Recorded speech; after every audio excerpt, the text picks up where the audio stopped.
Tinanong ko ngayon, previous. Sabi ko, bago ako umalis sa Pilipinas, talagang hindi ako uwi na talo. Yung Renan Fortes, isang Pinoy mga idol ang natalo dahil sa mga pangdaraya ng mga Hapon. At malaking panghihinayang nito dahil ang labang ito ay ipinangako nito sa kanyang anak na uuwi ng tagumpay para sa kaarawan ng anak nito.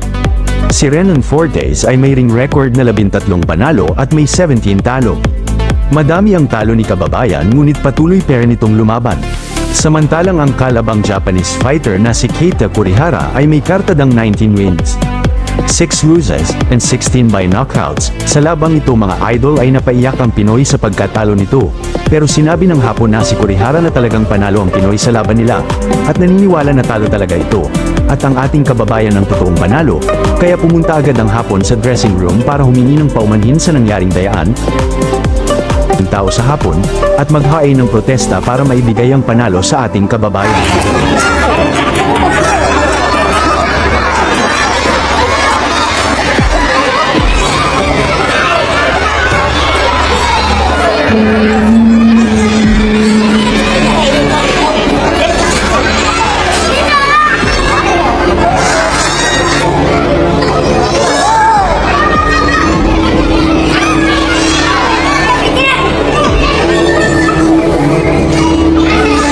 Champion po yung kalaban, champion. Ang dami.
Sa mapanood nyo na highlights mga idol ay makikita natin naka-red na gloves ang Pinoy, ang hapon naman ay color blue.